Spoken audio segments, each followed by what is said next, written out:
Good morning, अस्सलाम वालेकुम। सुनो पाकिस्तान में आपको खुशामदीद कहते हैं और उम्मीद करते हैं आप बिल्कुल ठीक ठाक होंगे नाजरीन। और नए हफ्ते का आगाज़ हो चुका है। कोशिश यही है कि आपके इस हफ्ते को एंटरटेनिंग और इन्फॉर्मेटिव बनाया जाए। मैं हूं नजफ राजा और मेरे साथ मौजूद हैं हमेशा की तरह उज़ैर मलिक। और इस उम्मीद का इजहार करते हुए हम अपने प्रोग्राम का आगाज़ करते हैं कि हमारे देखने वाले जहां भी होंगे खैरियत से होंगे, ज़िंदगी का भरपूर लुत्फ उठा रहे होंगे।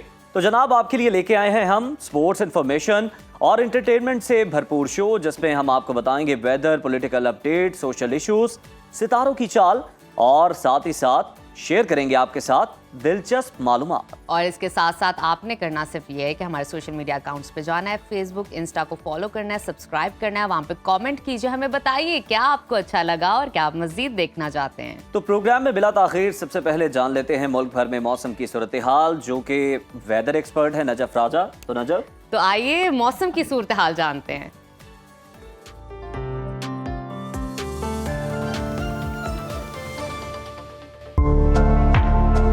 मुल्क के बेशतर इलाकों में मौसम खुश्क रहेगा। पहाड़ी इलाकों में मौसम सुबह और रात के औकात में सर्द रहने का इम्कान है, जबकि पंजाब के ज्यादातर इलाकों में शदीद स्मोक का राज रहेगा।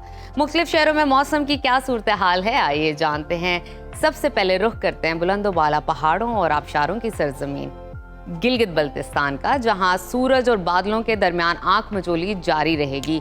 गिलगित में आज ज्यादा से ज्यादा दर्जा हरारत 26 और कम से कम 6 डिग्री रहने का इम्कान है। कलों के बादशाह स्कर्दू की बात कर लेते हैं। वहां पर ज्यादा से ज्यादा टेम्परेचर 16 और कम से कम 1 डिग्री रहने की तवक्को है। महकमा मौसमियात ने आइंदा 24 घंटों के दौरान गिलगित बल्तिस्तान में मौसम खुश, जबकि सुबह और रात के औकात में सर्द रहने की पेशगोई की है।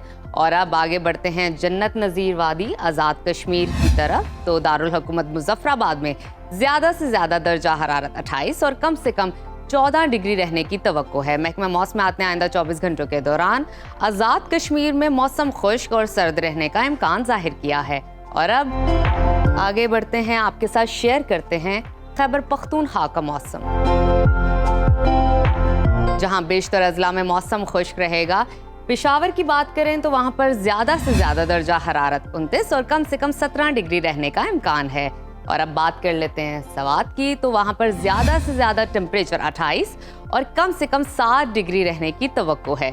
महकमा मौसमियात का कहना है कि आइंदा 24 घंटों के दौरान खैबर पख्तूनख्वा के अक्सर इलाकों में मौसम खुश्क रहेगा।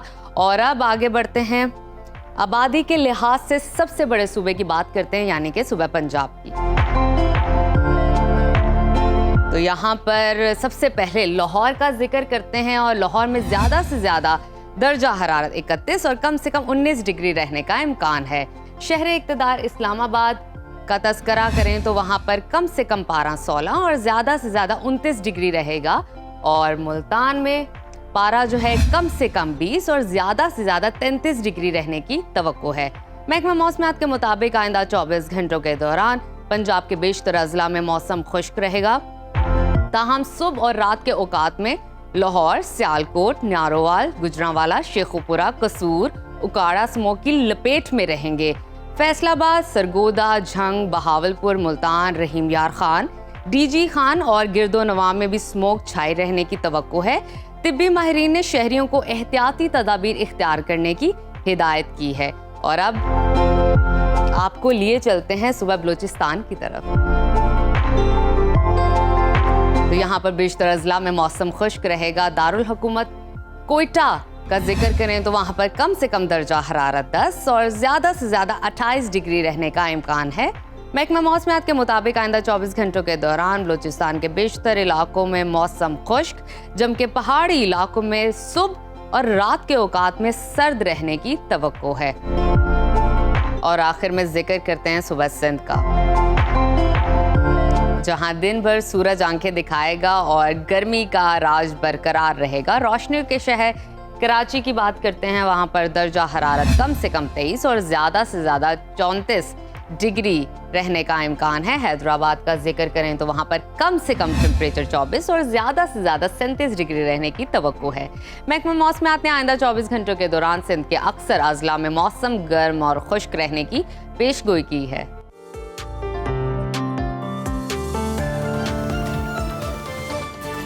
तो तो नाजरीन, आपने जाना मौसम का हाल और अब बात कर लेते हैं स्मोक की। तो भारत से आने वाली जहरीली हवाओं ने जो है पाकिस्तान की फिजा को जहर आलूदा कर दिया। बागों के शहर लाहौर का जो स्मोक है वो बढ़ता जा रहा है और स्मोक की औसत शरह खतरनाक हद पार कर गई है। गुज़िश्ता रोज़ आपको बताएं एयर क्वालिटी इंडेक्स के हवाले से तो 1173 रिकॉर्ड किया गया है।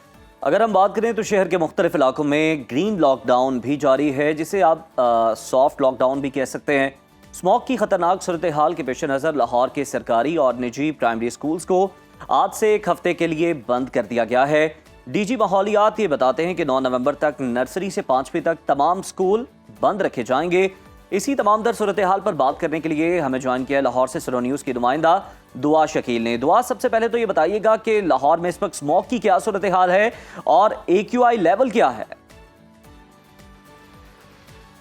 जी बिल्कुल ज़ाहिर, लाहौर शहर के तो हालात बिल्कुल भी सही नहीं है। हर गुजरते दिन के साथ जो है स्मॉग की शरह में भी इजाफा हो रहा है, फ़िज़ाई आलूदगी भी जो है वो बढ़ती जा रही है। मौसम की अगर हम वैसे ओवरऑल बात करें तो मौसम तो बेहतर है, गर्मी की शिद्दत में थोड़ी बहुत कमी आई है, लेकिन स्मॉग जो है हर गुजरते दिन के साथ ख़तरनाक हद तक जो है वो बढ़ा है। इस वक्त भी लाहौर का जो AQI है वो 414 रिकॉर्ड किया गया है और आलूदा तरीन शहरों में लाहौर का इस वक्त जो है वो दूसरा नंबर है। लेकिन यही जो AQI है वो अभी थोड़ी देर के बाद जो है वो बढ़ता जाएगा और दिल्ली और जो लाहौर है उसमें फ्लक्चुएशन जो है वो आती रहती है।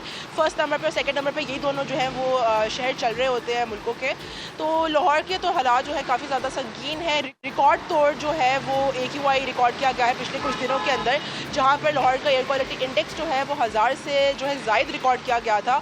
और अस्करी 10 और DHA फेज़ 8 का जो इलाका है वो लाहौर के आलूदा तरीन इलाकों के अंदर शामिल था, जहाँ पर 1800 से भी ज़ायद जो है वो AQI जो है रिकॉर्ड किया गया था। और ये बहुत ज़्यादा अलार्मिंग सिचुएशन है क्योंकि इतने अरसे में, इतने सालों में जो है 1000 से ज़ायद कभी भी जो है एयर क्वालिटी इंडेक्स रिकॉर्ड नहीं किया गया। तो ये बहुत ज़्यादा अलार्मिंग सिचुएशन है। अच्छा दुआ, हमें इस हवाले से भी आगाह कीजिएगा कि हम देख सकते हैं, हम ये जानते हैं कि ग्रीन लॉकडाउन लगाया गया है गुज़िश्ता रोज़ हुकूमत की जानिब से, तो इस पर लोग अमल दरामद कर रहे हैं और स्कूल के जो औकात चेंज किए गए, क्या कब तक वो वापस ठीक टाइमिंग पर आएंगे?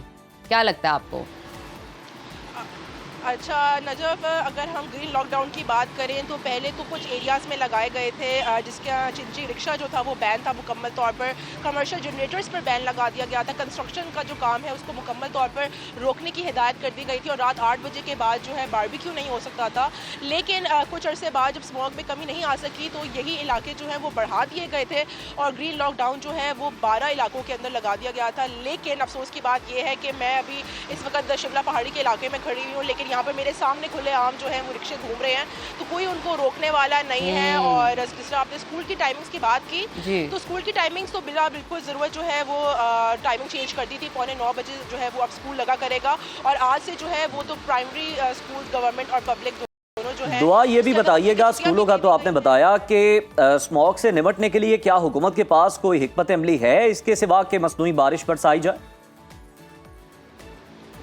बिल्कुल ज़ाहिर, सबसे पहले तो ग्रीन लॉकडाउन ही इनका सबसे बड़ा जो था प्लान था कि, लेकिन उस पर कितना अमल दरामद हो रहा है दुआ, वो तो आप बता चुकी हैं। लगा दिया था। हाँ जी, तो बिल्कुल वही मैं आपको कह रही थी कि ग्रीन लॉकडाउन का लगाने का भी कोई फ़ायदा नहीं है क्योंकि स्मॉग जो है वो उससे ज़्यादा जो है वो बढ़ता जा रहा है। क्योंकि इसकी मेन वजह ये बताई जा रही है कि एक तो बारिश ना होना सबसे मेन वजह है और दूसरी मेन वजह ये है कि दिल्ली से जो भारतीय पंजाब से उससे आने वाली जो जहर आलूद हवाएँ हैं, जो बिल्कुल जो डिफेंस का इलाका जिस आपको मैंने बताया था DHA फेज़ 8, वहाँ से बॉर्डर जो है वो करीब पड़ता है, तो वहाँ पर सबसे ज़्यादा जो है आलूदगी जो है वो बताई जा रही है क्योंकि इंडिया के बॉर्डर से काफ़ी ज़्यादा जो है हवाएँ पास हो रही हैं। तो इसकी जो है एक और हल ये भी है कि आर्टिफिशियल रेन जो है उसके ट्रायल्स करवाए जाएंगे 6 से 8 दिनों के अंदर, लेकिन उसके लिए भी नजफ और उज़ैर ज़रूरी है कि आसमान पर बादल हो और उसका जो है दूर दूर तक कोई अंदेशा नहीं है महकमा मौसमियात की जानिब से कि लाहौर शहर के अंदर बादल आए, बारिश बरसे, क्योंकि अभी तक जो मेन प्रॉब्लम है वो बारिश ना होने की वजह से है। बारिश हो जाएगी तो हो सकता है कि स्मॉग में बहुत ज़्यादा जो है बिल्कुल ठीक दुआ, बहुत शुक्रिया आपका और हम यही होप कर सकते हैं कि हुकूमत की जानिब से जल्द अज जल्द ये जो मसनूई बारिश है वो बरसाई जाए। और अब नाजरीन आगे बढ़ेंगे और अब बात करते हैं प्रोग्राम में आलमी मंजरनामे के हवाले से। तो आपको बताते हैं कि अमेरिका में 5 नवंबर को सदारती इलेक्शन होने जा रहा है। रिपब्लिकन्स के उम्मीदवार साबिक सदर डोनाल्ड ट्रंप और डेमोक्रेटिक की उम्मीदवार नायब सदर कमला हैरिस के दरमियान कांटे का मुकाबला मुतवक्के है और पोलिंग में सिर्फ चंद घंटे बाकी है। इस वक्त पूरी दुनिया की जो नज़रें हैं अमेरिका के इलेक्शन पर लगी हुई हैं। इससे पहले हमने देखा था कि इंतखाबी मुहिम के दौरान दोनों उम्मीदवारों की जानिब से खूब लफ्जी शेलिंग की गई। अपनी हरकत और बयानात की वजह से हमेशा मीडिया की तवज्जो का मरकज़ बनने वाले डोनाल्ड ट्रंप ने भरपूर सियासी हरबे इस्तेमाल किए, अनोखे और मुनफरिद अंदाज में नई हिकमत अमली अपनाई और अपने मुखालिफिन के सियासी बयानात को खूबसूरती के साथ अवामी दिलचस्पी से जोड़ दिया। मसलन कहीं तो वो वेटर की शक्ल में नजर आए तो कहीं पर उन्होंने कचरे का ट्रक चलाकर मिडिल क्लास और मेहनतकश तबके की तवज्जो बटोरी। इसी से मुतालिक एक खुसूसी रिपोर्ट है, आपको वो दिखाते हैं। इंतखाबी उम्मीदवार खा कहीं के हों और कोई भी हो, ज्यादा से ज्यादा वोटर्स को अपनी तरफ मुतवज्जे करने के लिए अजीबो गरीब हरकतों से बाज नहीं आते। ऐसा ही अंदाज अमेरिका के साबिक सदर डोनाल्ड ट्रंप इंतखाबी मुहिम के दौरान अपनाते नजर आए। डेमोक्रेट सदारती उम्मीदवार कमला हैरिस के फूड चेन पर काम करने और उनके मिडिल क्लास पसमंजर के दावों का अमली जवाब देने के लिए डोनाल्ड ट्रंप पेंसिल्वेनिया में मारूफ फास्ट फूड ब्रांच पर पहुंचे। अपनी जैकेट उतार कर एप्रन पहना, कैमरों के सामने फ्राइज तैयार किए और नमक लगाकर ड्राइव थ्रू विंडो से ग्राहकों को पेश किए। इस दौरान फूड चेन के बाहर लोगों का रश लग गया। वो इस अनोखे मंजर का मुशाहिदा करते नजर आए। इस मौके पर डोनाल्ड ट्रंप ने तंजिया अंदाज में कहा, यहाँ मैं कमला हैरिस से 15 मिनट ज्यादा काम कर चुका हूँ। सदर बाइडेन की जानिब से हामियों को कचरा कहने पर डोनाल्ड ट्रंप खुद कचरे के ट्रक में जा बैठे। साबिक सदर रियासत विस्कॉन्सिन में रैली के लिए पहुंचे। अपने बोइंग तैयारे से पीली और नारंगी रंग की जैकेट पहने हुए उतरे और सीधे इंतजार में खड़े कचरा उठाने वाले ट्रक में जाकर बैठ गए। सहाफियों से गुफ्तगू करते हुए उन्होंने पूछा, आपको मेरे कचरे का ट्रक पसंद आया? ये कमला हैरिस और जो बाइडेन के एजाज में है। अब देखना ये है कि डोनाल्ड ट्रंप के ये अनोखे और मुनफरिद अंदाज वोटिंग के दौरान मिडिल क्लास और मेहनतकश तबके को कायल करने में कामयाब होंगे या नहीं। बस थोड़ा इंतजार कीजिए। तो आपने देखा कि कितने अच्छे तरीके से इलेक्शन मुहिम चलाई गई और पब्लिक पल्स को जो है ना वो पकड़ने की कोशिश किया और क्रिएटिव होने की कोशिश की क्रिएटिव। आप ये देखें, इतने क्रिएटिव के फ्राइज पे तो नमक लगाई है। मेरा ख्याल है अपने जो मुखालिफिन है उनके जख्मों पे भी थोड़ी सी नमक पाशी की है डोनाल्ड ट्रंप ने।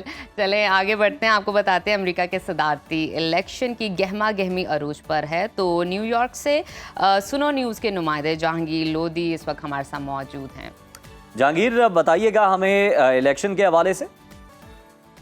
जी, आज मैं लॉन्ग आइलैंड न्यूयॉर्क में मौजूद हूँ। हंटिंगटन एक स्मॉल सा छोटा सा टाउन है। यहाँ पर पहले पाकिस्तानी हैं आमिर सुल्तान, जो रिपब्लिकन पार्टी के डिस्ट्रिक्ट 10 से इलेक्शन कंटेस्ट कर रहे हैं। और यहाँ पर जो बहुत इम्पोर्टेंट जो ज़रूरी चीज़ है वो ये है कि आमिर सुल्तान के हलके के अंदर 10,000 से ज़्यादा मुस्लिम और दूसरी कम्युनिटी के लोग जो हैं वो मौजूद हैं, जिन्होंने आमिर सुल्तान को मुकम्मल तौर पर इंडोर्स किया है और इस मर्तबा आमिर सुल्तान को वोट देने का मुकम्मल तहिया कर रखा है पाकिस्तानियों ने कि इनको इलेक्ट करवा कर ये असम्बली में भेजेंगे। और आमिर सुल्तान का कहना यह है कि मैं असम्बली में पहुंचकर पाकिस्तानियों की आवाज़ बनूंगा। एजुकेशन, जॉब और स्किल के मामलात के अंदर और जो दूसरे छोटे छोटे इश्यूज़ हैं पाकिस्तानियों के जो कि एड्रेस नहीं किए जाते, वो असम्बली में पहुंच के टेबल पर पहुंच पे पाकिस्तानियों की आवाज़ बनूंगा। आज यहाँ पर मैं उनके कैंपेन ऑफिस में मौजूद हूँ और यहाँ पर मेरे साथ आमिर सुल्तान भी मौजूद हैं,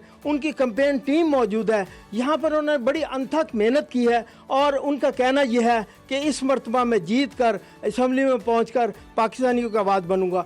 1 लाख से ज़्यादा वोटर यहाँ पर इनके हलके में मौजूद हैं, जिसके अंदर स्पेनिश और दूसरी कम्युनिटी जो है उनकी 70% जो तादाद है उन्होंने भी आमिर सुल्तान को एंडोर्स किया है। और इस मर्तबा उनका कहना यह है कि मेरी जीत यकीनी है। ट्रंप भी इस मरतबा जो है वो जीतेंगे, लेकिन आम जो सर्वे सामने आ रहे हैं वो ट्रंप और कमला हैरिस के जो है 50-50 कांटे का मुकाबला जारी है। अगर चंद स्टेट्स के अंदर कमला हैरिस जो है वो बर्तरी रखे हुए हैं और उसके अंदर देखना यह है कि सदारत की कुर्सी पर कौन पहुंचेगा। जी, बिल्कुल, देखना यह है कि सदारती कुर्सी पर कौन बैठेगा और इसका पता तभी चल जाएगा कि जब 7 जो हैं स्विंग स्टेट्स उनके नताइज हमारे सामने आएंगे तो फिर प्रिडिक्ट करना ज़रा ईजी हो जाएगा किसी भी नतीजे पर। पहुंचा जा सकेगा। इस हवाले से हम आपको गाहे बगाहे आगाह भी करते रहेंगे और प्रोग्राम में दीगर दिलचस्प चीजें भी आपके साथ शेयर करेंगे, लेकिन इस ब्रेक के बाद। Stay with us. Welcome back नाजरीन, प्रोग्राम में आगे बढ़ेंगे और अब बात करेंगे सितारों की चाल और किस्मत का हाल। मुस्तकबिल का हाल तो अल्लाह ताला की ज़ात ही बेहतर जानती है, मगर बहुत से ऐसे दुनियावी उलूम हैं जिनकी मदद से ये अंदाज़ा लगाया जा सकता है और इम्कान जाहिर किया जा सकता है कि मुस्तकबिल में आगे चलकर ऐसा मुमकिन हो सकता है। और इस वक्त हमारे साथ मौजूद हैं माहिर इल्म फल्कियात अजमल रहीम साहब। उनसे जानने की कोशिश करेंगे कि आलमी मंजरनामे में क्या होने वाला है। वेलकम टू सुनो पाकिस्तान। Welcome. सबसे पहला सवाल तो आपसे यही है सदारती इलेक्शन के हवाले से कि अमेरिका में किस तरह के इलेक्शंस होने जा रहे, कौन जीतेगा, डोनाल्ड ट्रंप या कैमला हैरिस? ये बड़ा आजकल का बड़ा हार्ड टॉपिक है जो जी। आपने पूछा, वो भी एक दिन पहले मैं ये बता दूं कि आपने कहा कि ये अल्लाह का निज़ाम है कि गायब का इल्म अल्लाह के पास है, तो मैं ये थोड़ा सा यहाँ पे क्लैरिफिकेशन देना चाहता हूँ कि ये जो एस्ट्रोलॉजी है जो हमारे पास इल्म है, this is not a divine knowledge, this is a reading of a destiny. ठीक है, डिवाइन नॉलेज या गायबाना इल्म वो होता है जब आपको कभी अलहाम हो जाए, या जैसे बुज़ुर्गों के पर किसी को बहुत ही बुज़ुर्ग या पैगम्बरों का इल्म होता था, ये इसको उनके साथ कंपेयर करना तो ऐसे ही है जैसे ये ऐसे जैसे ECG नहीं होती, डॉक्टर पढ़ता है, और या आपको कोई लेटर आ गया उसमें रशियन ज़ुबान में, तो हर बंदा तो नहीं पढ़ सकता, वो सिर्फ तो हम लिखी हुई अल्लाह की डेस्टिनी को थोड़ा सा रीड करते हैं, नॉट प्रेडिक्ट करते हैं। बिल्कुल जी, बिल्कुल। तो ये जरा क्लियर कर दें। बिल्कुल, बड़ा अच्छा कि आपने क्लियर कर दिया। अब सदारती इलेक्शन की तरफ आते हैं। सदारती इलेक्शन देखें, डोनाल्ड ट्रंप बहुत चालाक और शातिर आदमी है और वो जेमिनी है इस वक्त। अच्छा। और जेमिनी के सन के ऊपर इस वक्त जुपिटर भी बैठा हुआ है, ठीक है, बट उसको सैटर्न की स्केयर भी मैं थोड़ा सा टेक्निकली भी बता रहा हूँ। जबकि जो कमला हैरिस है वो लिब्रा है, वो भी ट्राइन लेके बैठी हुई है, उसके साथ केतु बैठा हुआ है, तो मुकाबला उनका बहुत सख्त किस्म का मुकाबला, यानी कि बैलेंस तारे लेके पैदा हुए, और थोड़ा सा एज है डोनाल्ड ट्रंप को, थोड़ा सा किस चीज का? जीतने का एज है। थोड़ा सा बड़ा कांटेदार मुकाबला होगा। और क्योंकि एक चीज़ कि वो इनकी जो कमला को थोड़ा सा बीइंग लेडी होने के लिए ना, लेडी होते हुए उसको थोड़ा सा उसको डिसएडवांटेज है, क्योंकि अमेरिका में कभी भी पहले देखें वो हारी है आपकी हेनरी क्लिंटन 11,000 वोटों से हार गई थी जी। तो ये उस पॉइंट ऑफ व्यू से मैं फिर दोबारा रिपीट करता हूँ कि ये ऐसे है जैसे 19-20 का मुकाबला, बल्कि 0.001 का फर्क है। बिल्कुल, वहाँ पे जो पोल्स आ रहे हैं वो भी यही बताते हैं कि थोड़ा सा ही डिफरेंस है। अजमल साहब ये बताइएगा कि हम देखेंगे कि कमला हैरिस या डोनाल्ड ट्रंप किसके आने के बाद फ़लस्तीन की मशरिक़ वस्ता की सूरत हाल में बेहतरी आ सकती है या मज़ीद बिगाड़ आएगा, और पाकिस्तान के साथ अगर डोनाल्ड ट्रंप आ जाते हैं तो फिर किस तरह के ताल्लुकात हो सकते हैं? देखें, एक चीज़ याद रखिएगा, डोनाल्ड ट्रंप आता है या कमला आती है, हम वहीं पे होंगे। अच्छा, हमारे साथ यहाँ दुनिया में वही होना। उनकी एक बड़ी है, जो भी आएगा, पता नहीं पंजाबी का मुहावरा मुझे से याद नहीं आया कि वो आए माजा आए साजा आए, पर होना वही है जो होना। तो ये उसमें कोई फ़र्क नहीं पड़ता। ट्रंप ज़रा खुल के सामने आता है और ये जो लोग थोड़े से मुनाफिकाना तरीके से करते हैं, लेकिन रहना उसी तरह है। लेकिन और मशरिक़ वस्ता की सूरत हाल में भी कोई तब्दीली नहीं देख रहा, कोई नहीं, ऐसा ये स्लो के ठीक हो ख़त्म होगा, बट अभी नहीं। अभी ये 7-8 देखिए इस वक्त दुनिया में मार्स फंसा हुआ है। अच्छा। और मार्स की वजह से आपको सारी तरफ डिस्ट्रक्शन नज़र आ रही है, ठीक है। पाकिस्तान के 12वें घर में फंसा हुआ है, आप देखें कितनी शहादतें हो रही हैं, फौज दबाव का शिकार है। पिछले दफ़ा बारिशें भी ठीक ठाक हुई, हाँ जी, ज़लज़ला भी आया, ठीक है। ये ख़त्म होना है 15 जनवरी से। 15 जनवरी के बाद एटलीस्ट पाकिस्तान में तो सुकून आ जाएगा। अच्छा, बेहतरी के आसार वो जो वो है, दुनिया में भी सुकून आना शुरू हो अच्छा, आसार तो हैं बेहतरी के। 15 जनवरी के बाद लोग ये पूछते हैं कि इमरान खान बाहर आ रहे हैं। बड़ा ये आपने सवाल ऐसा पूछा जैसे वाहद मैं आपको एस्ट्रोलॉजी एक और बात बता दूं, लोग इस चीज को रिलेट भी कर रहे हैं कि Relate दोनों में कर रहे हैं से ना, इलेक्शन कोई हो रहे हैं। डोनाल्ड अगर जीतता है तो सुन बानी रहे हैं, पीटीआई के लिए मेरिट वो चीज बन जाएगी। लतीफ गोसा और बड़े रहनुमाओं ने बयान दिए। पिछले 2 साल से हर एस्ट्रोलॉजर वो कह रहे हैं कि इस महीने इमरान साहब बाहर आ जाएंगे, बाहर आ जाएंगे। और I am the only person जो कह रहे थे कभी इमरान साहब को रिलीफ मिलता नजर नहीं आ रहा। मजीद कितनी देर? ये इस महीने के एंड तक थोड़ा सा रिलीफ मिलेगा और विद एग्रीमेंट वो बाहर आके खामोशी से बैठ जाएंगे। अच्छा। सियासत में हिस्सा लेते नजर नहीं आ रहे। रहेंगे पाकिस्तान में। अब मैं कुछ नहीं कह सकता, लेकिन इनके ज्यादा चांसेस इंग्लैंड जाने के हैं। कि बाहर अच्छा। चले जाएं। शायद अच्छा। अपनी फर्स्ट वाइफ के साथ रहें। ओके। ओके, ये तो मतलब आपने बड़ी डिफरेंट एक चीज लेकिन बताई। मैं नहीं ये कहता हूँ कि इमरान खान का मैंने खुद भी उनको वोट दिया था और दिया था वो, क्योंकि उनको उस वक्त तो बड़े सारे लोग इम्प्रेस थे कि ये हो जाएगा वो हो जाएगा।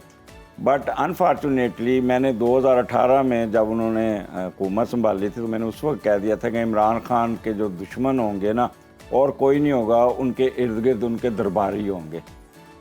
आप नोट करें, खुद वो अंदर बैठे हैं, बाहर वो पिस रहे हैं, बाहर जितने दरबारी मौजें कर रहे हैं। ठीक है ना, इमरान खान को उनके दरबारियों ने मरवाया, मुशीरों ने। दरबारी कहते हैं वो पुराने ज़माने में बाद बामराजा बादशाह सलामत जो बाद चलें हुकूमत की तरफ आते हैं। बानी पीटीआई की तो हमने बात की। बताइएगा कि पीटीआई वैसे ही हुकूमत को ऐलान जंग उनके खिलाफ कर रही है और हुकूमत गिराने की बातें कर रही हैं, तो क्या हुकूमत अपनी मुद्दत पूरी कर पाएगी? क्या लगता है आपको? पिछले 2.5 साल से गिराने की कोशिश कर रहे हैं, गिरी। लेकिन अब शिद्दत इख्तियार कर गया है ना उनके अल्फाज और बयान। कोई नहीं गिरनी, कोई अच्छा। हुकूमत नहीं गिरनी। अब आपको पाकिस्तान में थोड़ा सा सुकून नजर आना शुरू होगा 20 नवंबर के बाद। जैसे लहरें सुकून में नहीं आ जाती, अच्छा, इस वक्त तो वो इतना सुकून का आलम होगा। हाँ, आराम से रावी चैन ही चैन लेता। चैन तो नहीं, पाकिस्तानी लोग खुद अपने वो चैन वाले तो नहीं है, बट अनफॉर्चुनेटली ना ये जो ना हम एज अ बहसीयत एक नेशन हम लोग खुद सीरियस नहीं है। ठीक है, अगर आप देखें ना तो हम ना डिसिप्लिन्ड है ना कुछ है।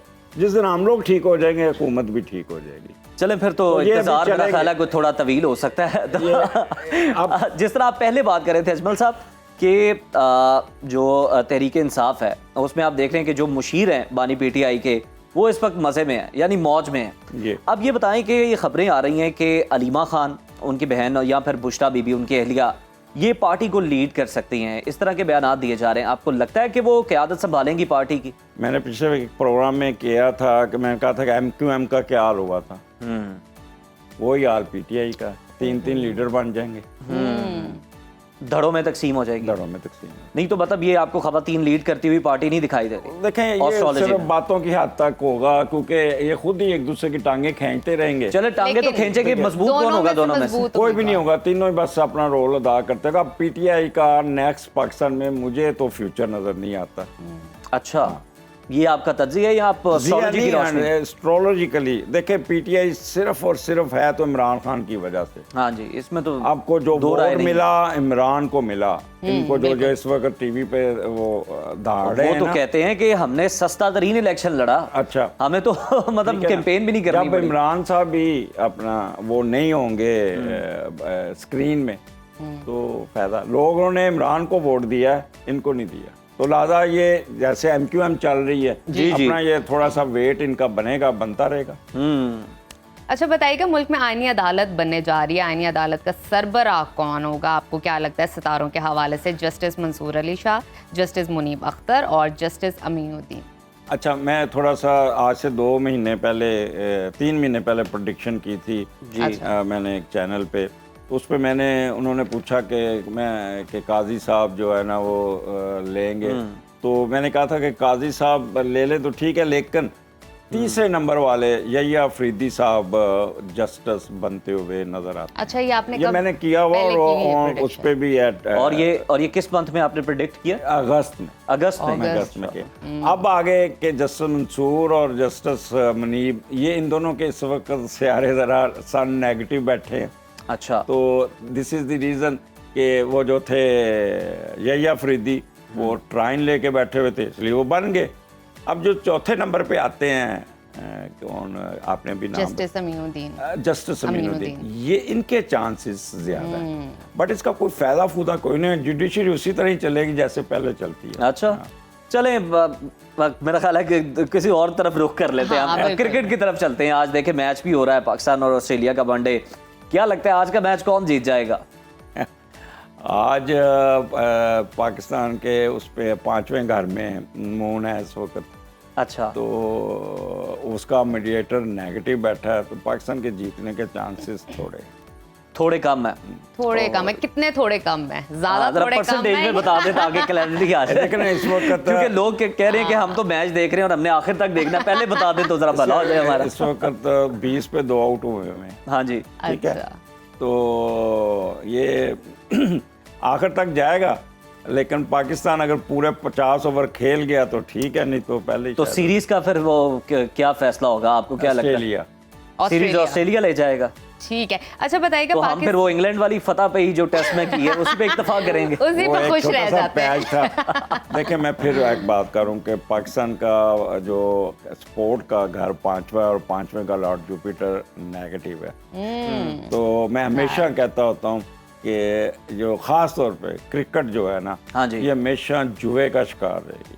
और जो पीछे हम कंटिन्यूस सीरीज आ रहे हैं ना जी, ये डेफिनेटली एक तो इनके आपस में पोलराइजेशन बहुत ज्यादा था। हाँ। तीसरा जुआ सिट्टा इनके अंदर ना, नेशनल इनके इंटरेस्ट कहीं ना खून में कहीं रह रस गया जाता हुआ है। है। ओहो हो। और 5वां घर जुए सिट्टे का भी है। ठीक है, अजमल साहब जरा और क्विकली बताइएगा। भट्ट साहब जो थे पहले कप्तान, हाँ जी। उनका हमने 2004 में जब पढ़ रहे थे एस्ट्रोलॉजी, उस वक्त प्रेडिक्शन की थी कि ये बंदा जेल में जाएगा ड्यू टू जुआ। बिल्कुल ठीक है, अब जरा क्विकली बताइएगा पाकिस्तान व्हाइट बॉल टीम का कोच कौन हो सकता है? आकिब जावेद और सकलैन मुश्ताक, दोनों में से एक। देखिए मैं फिर कहूँगा कि पाकिस्तान में पाकिस्तानी कोच कभी कामयाब नहीं होगा। बिल्कुल ठीक है। एक लास्टली हमें ये बता दें, इनको क्योंकि मेरा इनके पास डेटा नहीं है कि मेरा नाम मुश्ताक अच्छा का देखा, आखिर ना मैं आखिर में अजमल साहब ये फरमाइएगा कि चैंपियंस ट्रॉफी फरवरी में होने जा रही है, भारत आएगा पाकिस्तान? आ जाएगा, और इस दफ़ा उस वक्त पाकिस्तान की स्टार की पोजीशन बहुत बेहतर होगी। पाकिस्तान आपको लड़ता हुआ भी नजर आएगा, पाकिस्तान एक डिटर्मिनेशन से खेलेगा। उस वक्त प्रेडिक्शन की बता रहा हूँ कि पाकिस्तान एटलीस्ट फाइनल सेमीफाइनल में जरूर पहुंचेगा। फाइनल उस वक्त क्या बात है, क्या बात है, मतलब इतनी उम्मीद हम रख सकते हैं। पहले प्रेडिक्ट कर दिया तो फिर अच्छे की उम्मीद है। बहुत शुक्रिया आपका अजमल साहब, आपने हमें ज्वाइन किया सुनो पाकिस्तान में। तो नाजरीन ये थी आज की कुछ प्रेडिक्शंस, और अच्छे की आप उम्मीद रखें आगे चल के। लग रहा है कि चैंपियंस ट्रॉफी में जो टीम पाकिस्तान है ये नाम रोशन करेगी मुल्क का, और मेजबानी के साथ साथ जो है ना वो कुछ इनामात की टेबल पे भी हमें ऊपर दिखाई देगी, ऊपर तो नजर आएगी। और हम हमेशा उम्मीद पे कहते हैं दुनिया कायम है। तो नाजरीन अभी वक्त हुआ है छोटी सी ब्रेक का, आपने कहीं नहीं जाना, देखते रहिए सुनो पाकिस्तान। एक अफसोसनाक वाक़े की रुदाद आपको सुनाते हैं। चंद रोज कबल पेशावर में ख्वाजा सरा की नाजेबा वीडियो सोशल मीडिया पर वायरल हुई। इस मामले पर हमने देखा कि खैबर पख्तूनख्वा की तारीख में पहली बार थाना हश्त नगरी में पीका एक्ट के तहत मुकदमा दर्ज हुआ, जिसमें 7 अफराद को नामजद किया गया। ये वाकया सिर्फ एक फर्द की नहीं बल्कि पूरी कम्युनिटी की आवाज़ बनकर सामने आया है, और इस मुकदमे ने एक अहम मसले की जानिब निशानदही की, जिसके बाद ख्वाजा सरा बरादरी के हुकूक और उनके तहफ़्फ़ुज़ पर गौर करना बहुत ज़रूरी हो गया है। ये वाकया ट्रांसजेंडर कम्युनिटी पर किस तरह असरअंदाज हुआ और पाकिस्तान में बसने वाले ट्रांसजेंडर को कानूनी हकूक के हवाले से किन मसाइल का सामना करना पड़ रहा है, इस अहम मामले पर गुफ्तगू के लिए इस वक्त हमारे साथ मौजूद हैं ट्रांसजेंडर राइट एक्टिविस्ट सारू इमरान। वेलकम टू सुनो पाकिस्तान। सारू, आप सुन पा रही हैं हमें? जी हेलो, आवाज़ आ रही है आपको? जी जी आ रही है। जी बताइएगा इस हवाले से कि इस वाक़े की कोई तफसीलात सबसे पहले हमारे साथ शेयर कीजिए, और सेकेंडली अब तक मुकदमे में नामजद किसी मुल्जिम की गिरफ्तारी जो है यकीनी हुई है, अमल में आई है? देखें, जिस तरह से आपने कहा कि हिस्टोरिकली फर्स्ट टाइम जो है दैट वो एफआईआर जो है उस तरह दर्ज हुई है, एंड जो लोगों को जो है वो एक प्रोसेस स्टार्ट हो गया है टू आइडेंटिफाइंग एंड लाइक कि उनको लेके जाना कि एहतसाब तक। So this is something that is progressive, but I think that चीज़ों को मज़ीद फास्ट होना चाहिए, एंड उन लोगों को जो है एक इबरत का निशान बनाना चाहिए कि हम लोग हमेशा से एक इजी टारगेट समझे जाते हैं। लेकिन सारू कि हमारे जिसका साथ जो दिल क्या तफसीलात कर शेयर दिया, because they कीजिएगा, think- वाकये की तफसीलात शेयर कीजिए हमारे साथ, बताइए।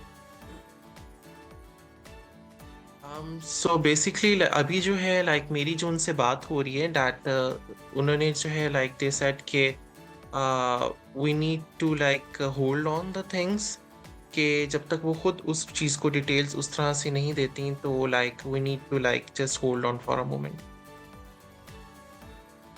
अच्छा सारो, ये बताइएगा कि आपकी नज़र में पीका एक्ट के तहत ये जो पहला मुकदमा दर्ज हुआ है, ट्रांसजेंडर कम्युनिटी के लिए कितनी अहमियत रखता है, कितना हौसला अफजा है आपके राइट्स के लिए? आई थिंक काफ़ी है, मतलब कि देखा जाए तो ये जो हरासमेंट है, बुलिंग है, ये ब्लैकमेलिंग है, that it was very common like for so long, जिसका मतलब like specially social media and जब से ये जो वीडियोस और इस तरह की ब्लैकमेलिंग बहुत कॉमन चीज़ है और उसमें बहुत सारे लोग जो हैं उसका शिकार रहे हैं, ग्रास रूट लेवल से लेकर एक्टिविस्ट तक। तो I think take progressive step है टूवर्ड्स केपी के प्रोविंस, जहाँ पर जो वायलेंस रेट्स हैं वो सबसे ज़्यादा हैं। जी हाँ। तो I think this is a very good step कि वो मुकदमा दर्ज हुआ, but ultimately the fruitful thing will be कि जो रिस्पॉन्सिबल लोग हैं वो उनको सज़ा मिले। अच्छा, आपको लगता है कि इस केस के बाद माशरती रवैये में कोई मुस्बत तब्दीली देखने को मिलेगी, हमारी सोसाइटी में कोई सुधार पैदा होगा? देखें, जितने भी हम डेवलप कंट्रीज़ देखते हैं वहाँ पर जो एक चीज़ बहुत इम्पॉर्टेंट रोल प्ले किया है किसी भी माशरे को या एक सोसाइटी को रिस्पॉन्सिबल या बाशूर बनाने में, that is rule of law. कि जितनी इम्प्लीमेंटेशन होगी रूल ऑफ लॉ की, उतने ज़्यादा प्रोग्रेसिव चीज़ें होंगी, उतना ज़्यादा जो है अकाउंटेबिलिटी इंक्रीज़ होगी और ट्रांसपेरेंसी बढ़ेगी। तो I think the at least the first thing, बारिश का पहला कतरा, तो आई बिलीव कि चीज़ें बेहतर होंगी। बिल्कुल सारो, आपने ठीक कहा कि रूल ऑफ लॉ जो है वो होगा तो फिर ही मामला बेहतर होंगे। लेकिन इसके साथ आपको लगता है कि जो मुख्तलिफ तबकात हैं, बासर तबकात हैं, उलमा हैं इसमें, और दीगर जो हमारे माशरे के तबकात हैं, वो इसमें किरदार अदा कर सकते हैं लोगों को गाइड करने में, जिससे ये माशरती तब्दीली आ सकती है लोगों के रवैयों में?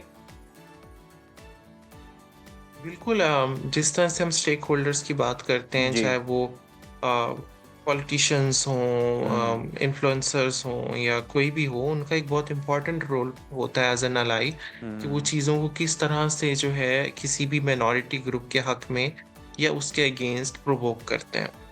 तो मेरा ख्याल है कि जो उनका रोल है वो बहुत इम्पॉर्टेंट है और उससे बहुत जल्दी जो है एक मतलब जो सोशल बिहेवियर चेंज कम्युनिकेशन है वो ज़्यादा तेज़ी से इंक्रीज़ होगी, अगर वो सही तरह से अपने रिस्पॉन्सिबिलिटी एंड रोल को यूटिलाइज करें for the betterment protection of a minority group like transgender people.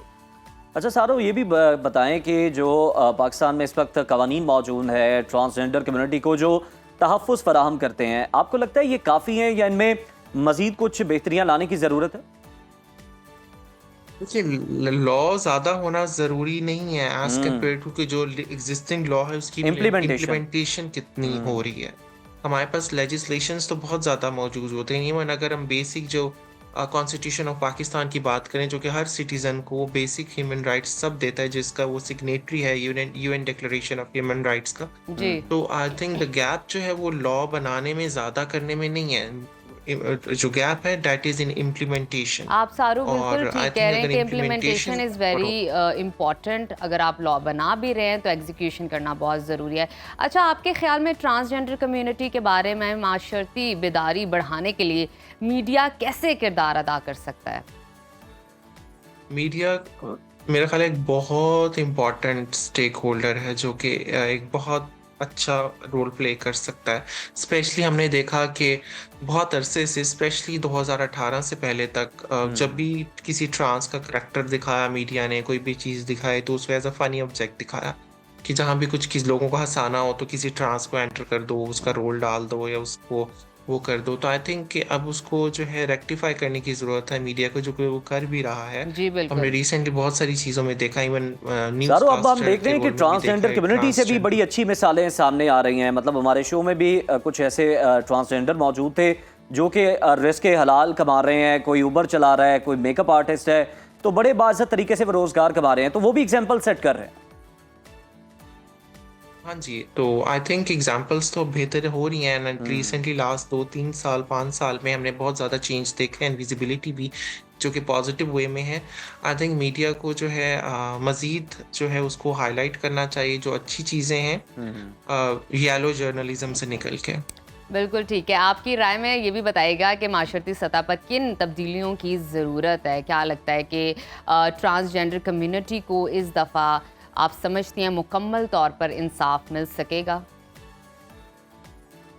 देखें, उम्मीद पे दुनिया कायम है और मुझे उम्मीद है कि इसको इंसाफ जो है या जो जस्टिस है वो ज़रूर मिलेगा एंड उसमें जितने भी स्टेक होल्डर्स हैं उनको सबको अपना रोल प्ले करना पड़ेगा। बिकॉज हमने देखा है कि खासकर मीडिया फॉर इंस्टेंस जी। कि जिस भी केसेस में जो केस मीडिया तक चला जाता है हाईलाइट होता है उस पे जो जस्टिस का प्रोसीजर है वो जल्दी और बेहतर होता है।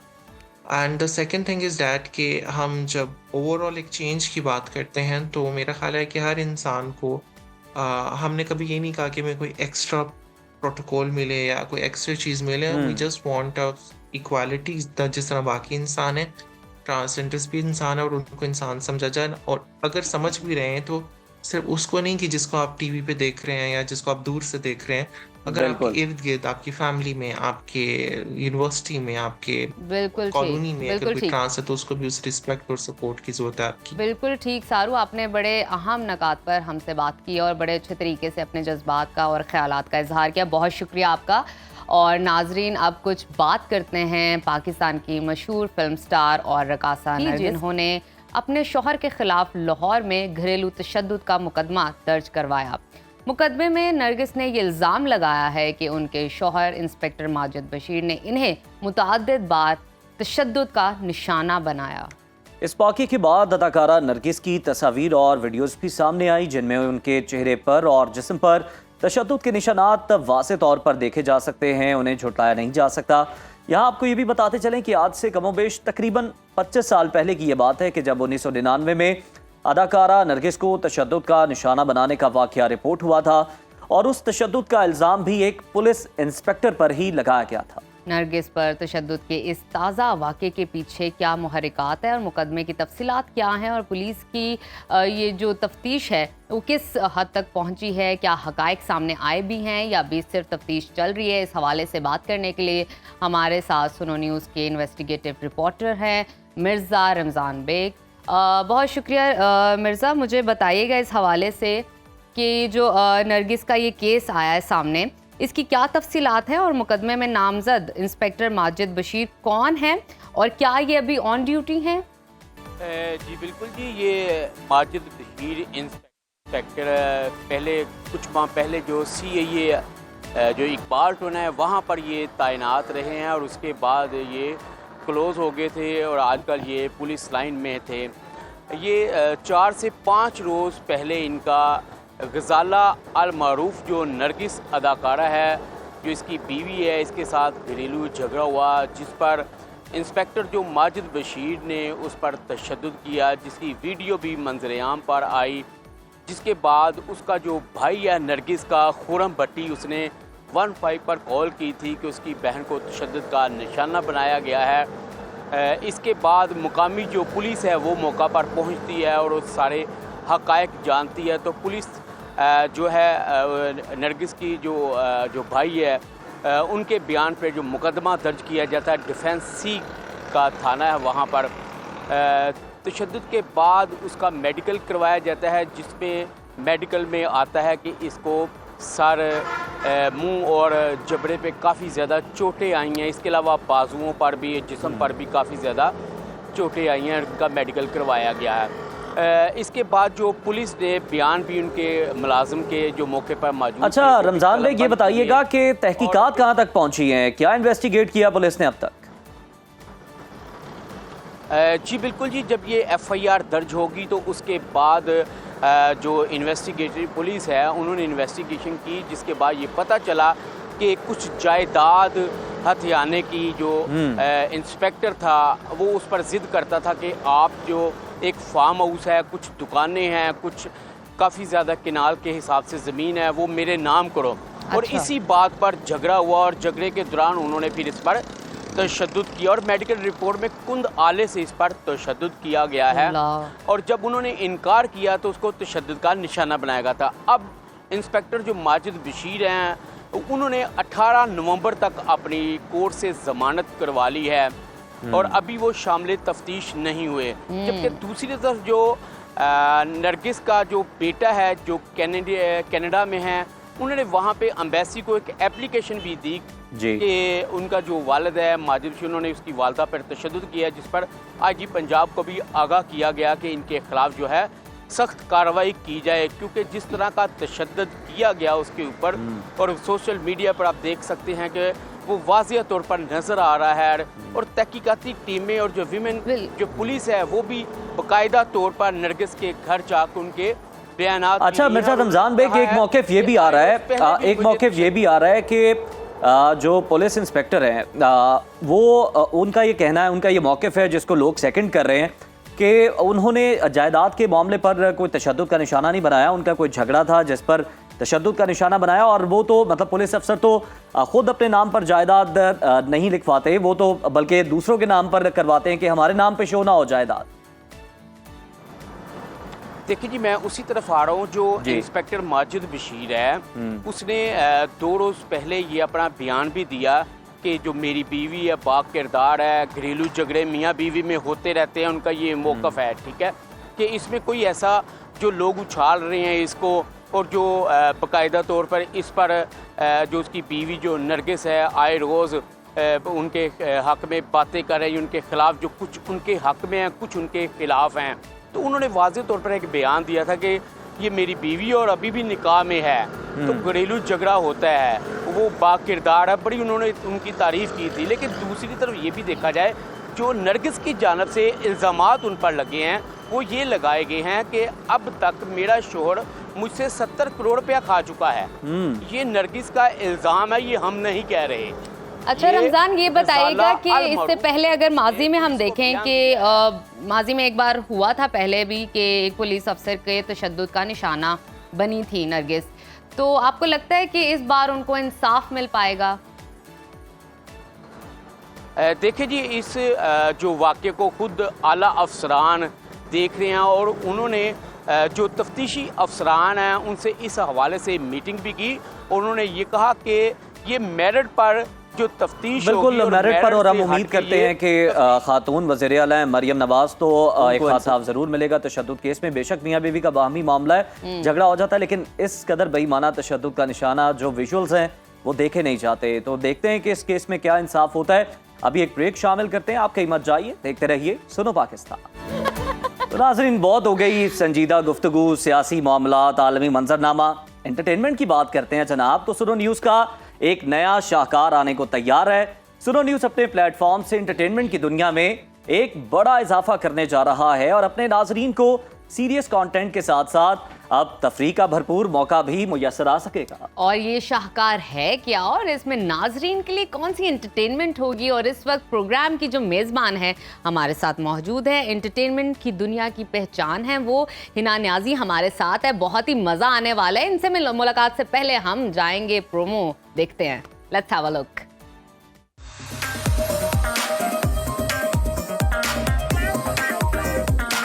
हमारी मनचाही शख्सियत हमारे दिलों में बसेरा है जिनका हम सब जानना चाहते हैं उनके शब रोज।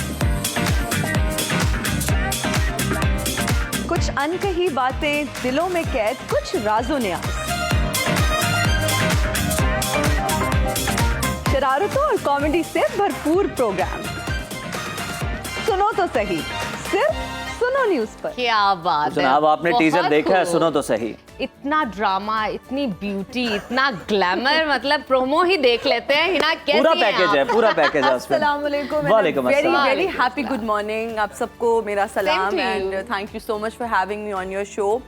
इतना वार्म इंट्रोडक्शन, उसके बाद प्रोमो, जो है ना एक बार फिर मैंने देखा, और वो एनर्जी, और जिस तरह से आपने कहा ग्लैमर, इसमें कुछ ड्रामा भी होगा ऑफ कोर्स, आपको बहुत कुछ देखने का मौका मुख्तलिफ मिलेगा, चीजों के तड़के तो लगेंगे टच ऑफ कॉमेडी, एग्जैक्टली। और हमने बहुत ही एक अच्छा इसमें बैलेंस क्रिएट करने की कोशिश किया, जिसमें हम डिफरेंट सेलिब्रिटीज को बुलाएंगे। अच्छा, ये तो आप फॉर्मेट की तरफ चली गई हैं, पहले हमारे नाजरीन को जरा ये बता दें जिन्होंने देखना है, बेताबी से इंतजार कर रहे हैं, मुंतजिर हैं वो, कि कब लगेगा शो और कितने दिन लगा करेगा हफ्ते में, और किस वक्त लगा करेगा? ओके जी, ये आज रात जो है ये शुरू हो रहा है। अच्छा, आज से पहला, वाह वाह, बिल्कुल 11:03 पे, I think that's my camera, 11:03 पे आप देख सकते हैं सुनो न्यूज की स्क्रीन पर, और ये आप मंडे टू वेडनेसडे तक देख सकते हैं। वाह वाह ठीक है, वाह, 3 दिन 3 दिन देख सकते हैं एग्जैक्टली। और आप इसको YouTube पे भी देख सकते हैं, और डिजिटल प्लेटफॉर्म्स आई थिंक वो ज्यादा कन्वीनियंट हो जाता है। जब मर्जी जहां मर्जी, जब मर्जी जहां मर्जी, है ना? मैं ये आपने कमेंट करके भी बताना है कि कैसा लगा आपको। एग्जैक्टली, अगर मिस हो जाता है किसी वजह से, आपकी मसरूफियात की वजह से, तो please do not miss it, और आप इसको YouTube वैसे पे मिस भी करना देख सकते बनता हैं। तो नहीं है। चले ना ये बताएं कि आपने वैसे बहुत से एंटरटेनमेंट के शोज जो हैं होस्ट किए हैं, चंद एक के तो नाम बता के मैंने आपको हैरान भी किया जो मुझे याद इसमें ऐसा क्या खास है, ये किस तरह से डिफरेंट है, क्या फॉर्मेट है इसका? ओके, सो बेसिकली इसका फॉर्मेट ये है कि इसको हमने बैलेंस रखा है, इंफॉर्मेशन भी है, एंटरटेनमेंट भी है। What we are really trying to do is कि हम सेलिब्रिटीज को इंटरव्यू करेंगे, कुछ ऐसी पर्सनालिटी के एस्पेक्ट्स को एक्सप्लोर करेंगे जो हमारी कोशिश होगी कि आज से पहले उन एस्पेक्ट्स पे बात नहीं हुई, चाहे वो उनकी पर्सनल लाइफ हो, चाहे उनकी वो निजी मसरूफियात हो, वो क्या करते हैं अपनी जिंदगी में, जाती जिंदगी में क्या करते हैं, क्या उनके फ्यूचर प्रोजेक्ट, और कॉमेडी का भी तड़का होगा। ऑफ कोर्स, क्योंकि ऑलरेडी हम देख रहे हैं हमारे मुल्क में बहुत परेशानियां हैं, बहुत ज्यादा। जब आप कुछ अखबार पढ़ने के लिए उठाते हैं या आप न्यूज चैनल देखते हैं तो आपको कुछ जो है ना इकोनॉमिक क्राइसिस है एग्जैक्टली, और अच्छी खबरें कुछ कमी मिलती हैं, तो आई थिंक वो लाइटर मूड में हमने इसको सारा शो प्रोड्यूस किया है, जिसमें कॉमेडी का तड़का है, और कॉमेडी भी वो जो आजकल हम देख रहे हैं फैमिलीज के देखने वाले, बिल्कुल एग्जैक्टली। और हमने कोशिश किया कि उसमें स्टैंड अप कॉमेडियंस हो, स्टैंड अप आर्टिस्ट हो, एग्जैक्टली, ये बड़ी नई चीज है, हटके हो वो बिल्कुल, और वो आवाम को अच्छा लगे, यूथ की जो एक सेंस ऑफ, बिल्कुल है ना, मेरा यूथ की आपने बात की तो सवाल तो फिर नजब का ही बनता है। एग्जैक्टली, मैं उसी तरफ आई थी कि यूथ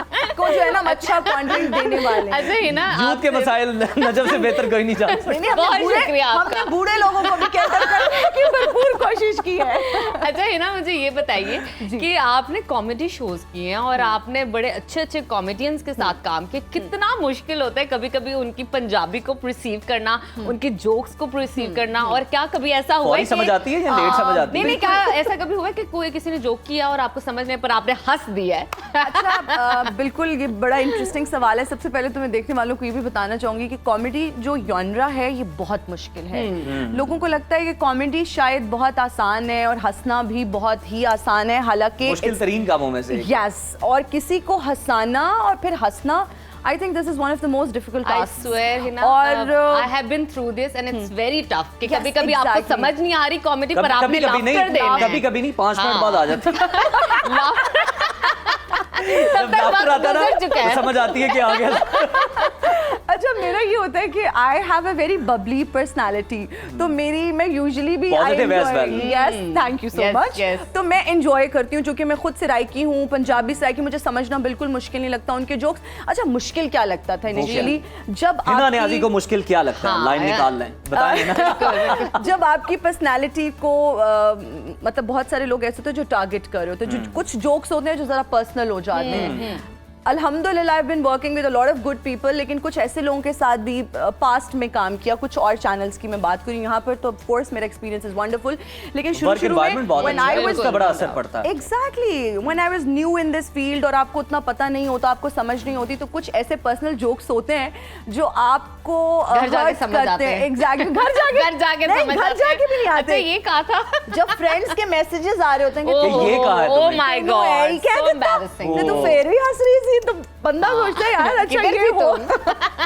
कम से कम लाफ्टर नहीं देना चाहिए था। एग्जैक्टली, लेकिन अच्छा अगर आप नहीं भी देते ना, अब तो पोस्ट पे इतनी चीजें एडिट हो जाती हैं कि अगर आप यूं भी बैठे हैं ना, मतलब आपके फेशियल एक्सप्रेशंस बिल्कुल ब्लैंक हैं, तो वो लाफ्टर बाद में भी लग जाते हैं पोस्ट पे। यस, लेकिन हंसना बहुत मुश्किल है, हंसाना बहुत मुश्किल है, और अच्छी कॉमेडी करना और मयारी कॉमेडी जिसको हम कहते हैं, जो अपने घर वालों के साथ बैठ के देख सकें, वो बहुत मुश्किल है। बहुत मुश्किल है, और लोगों को और फैमिली को एंगेज करना आजकल के दौर में बहुत मुश्किल है। अच्छा, अच्छा, ना बताइए कि आज का जो प्रोग्राम है लड़कियों को आपका- बातें करनी लड़कियों से हमारे करें, बातें करें, करने- हमारे पास बहुत सारी मैंने बातें इसलिए चुप साध लिया।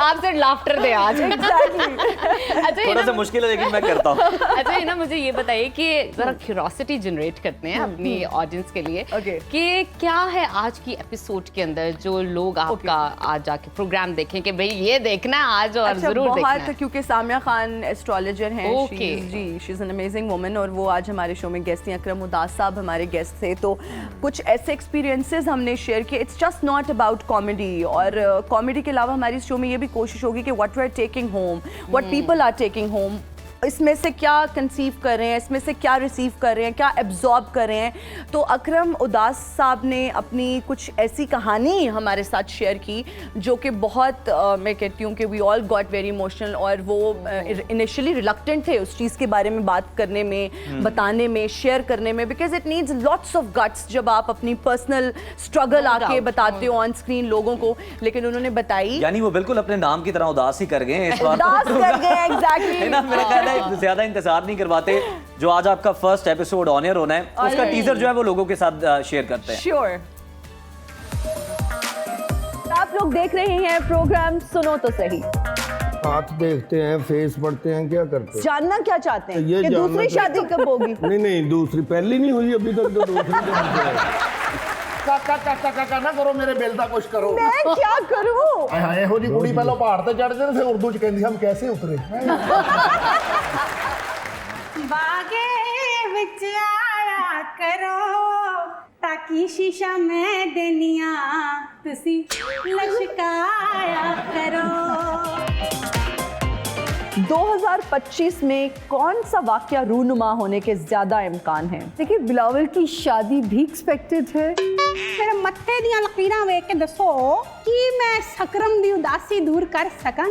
फिर कहते बूटा गाला कट दो।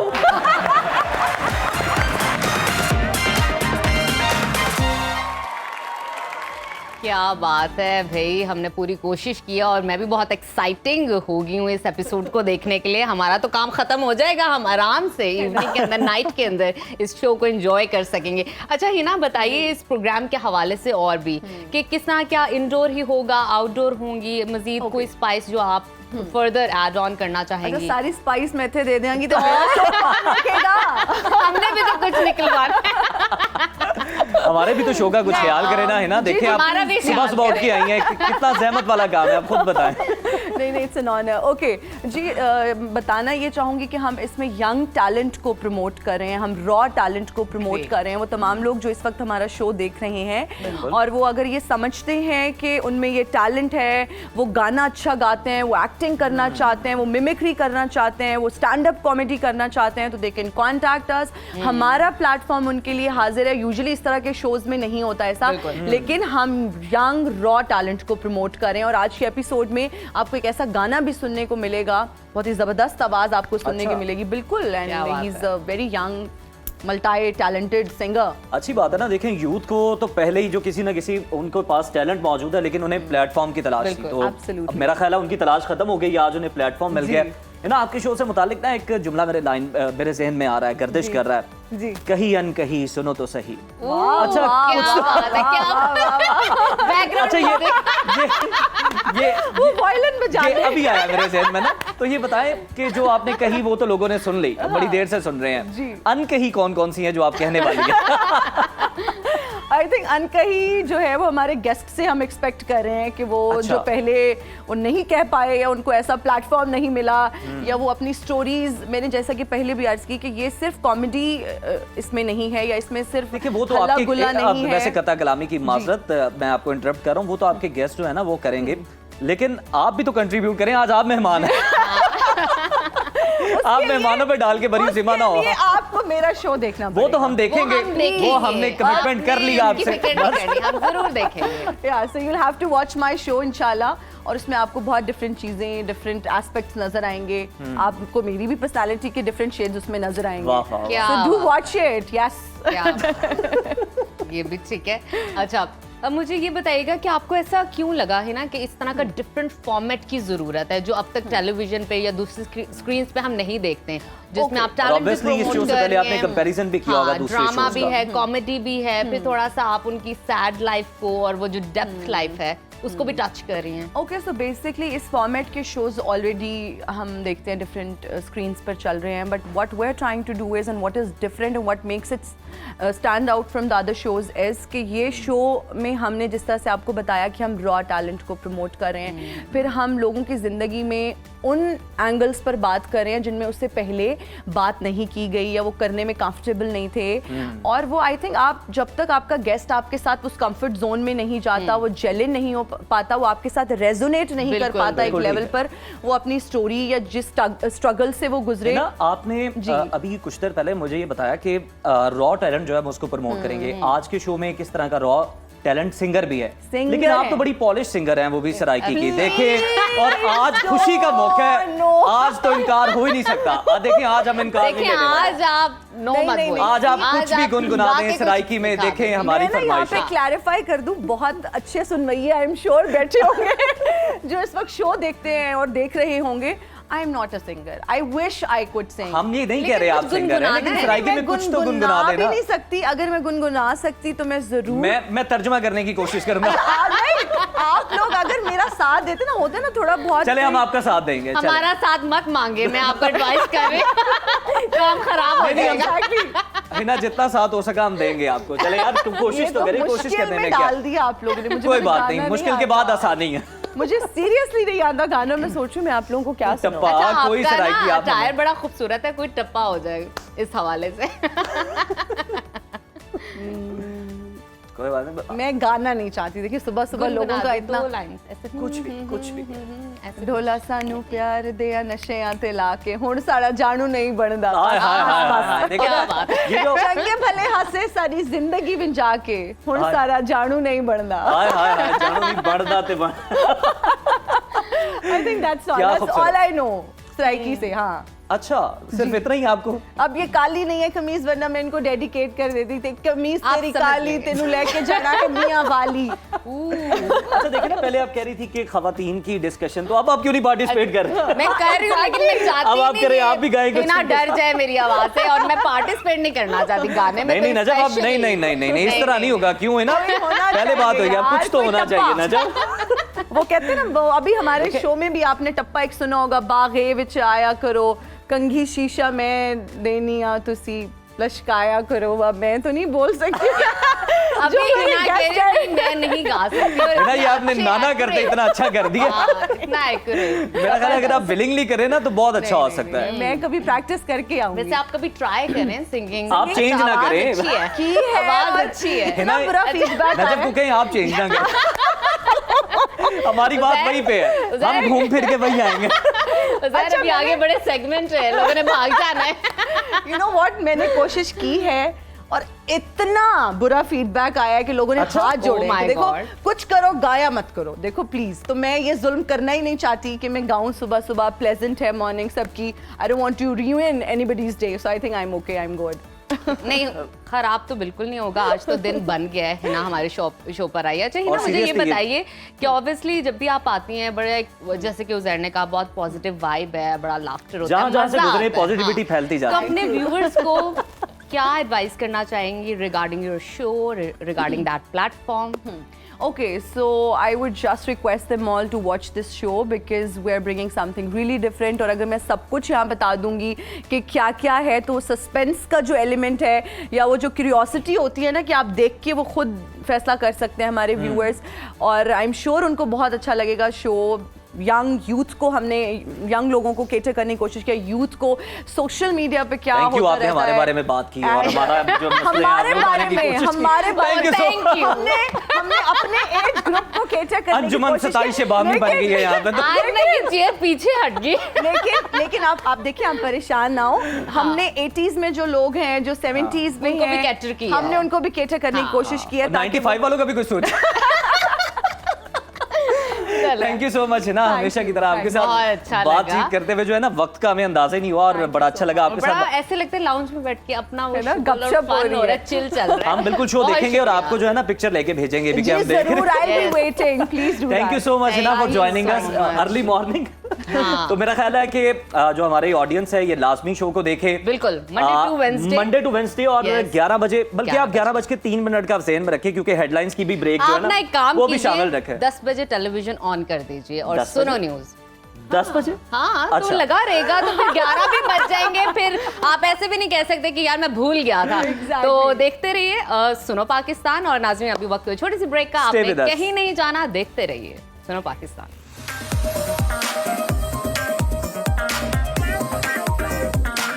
हमारी मनचाही शख्सियत, हमारे दिलों में बसेरा है जिनका, हम सब जानना चाहते हैं उनके शब रोज। कुछ अनकही बातें, दिलों में कैद कुछ राजो न्याज,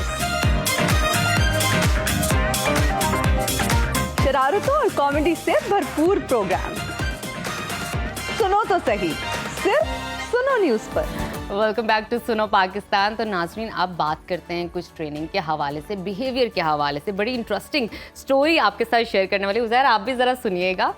आपने सुनिएगा और सर धुनिएगा। हाँ आपने बचपन में कव्वे और लोमड़ी की कहानी तो सुनी होगी। बिल्कुल सुनी है। हाँ, जिसमें खाना तलाश करती एक भूखी लोमड़ी दरख्त पर बैठे कव्वे को देखती है जिसने अपनी चोंच में गोश्त का टुकड़ा दबाया होता है, और वो लोमड़ी दरख्त के नीचे खड़ी होकर कव्वे को कहती है कि ए कव्वे, तुम्हारी तो आवाज़ बड़ी खूबसूरत है, कोई गाना तो सुनाओ।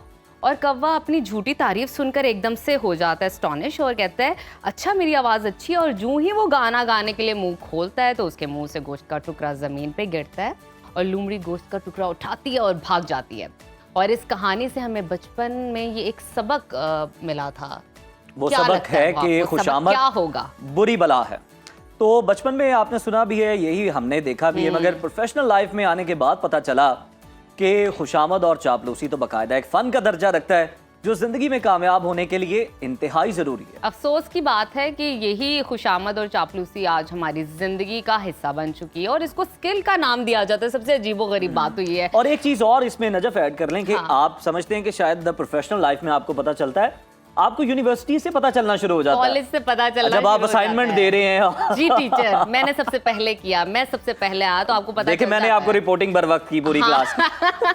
और जो ये नहीं करता उसको समझा जाता है ये काम अकल है, ये बेवकूफ़ है, इसको काम नहीं आता, इसको काम का पता नहीं है। और ये सारे मामलात ना उसके बारे में सोचे जाते हैं। और ये हर शोबे में है। ये हर शोबे में है।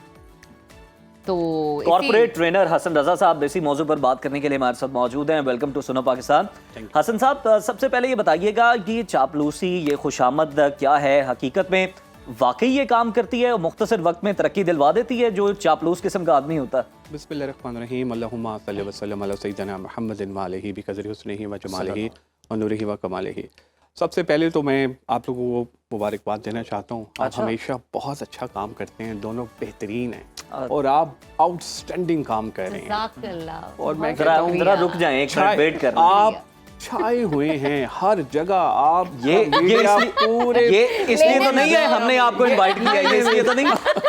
मैंने सिर्फ आपको ये स्टायर है, ये स्टायर है। मैंने सिर्फ एक आपको डेमो दिया है जी। कि ये डेमो है, समझ के। अच्छा क्या अब मैं खूबसूरती से दिया कि नजफ के मुंह से जज़ाकल्लाह निकल और गया। मुझे बड़ा मजा आया। नहीं, it works like a fuel to me. Yes. बड़ा अच्छा लगा।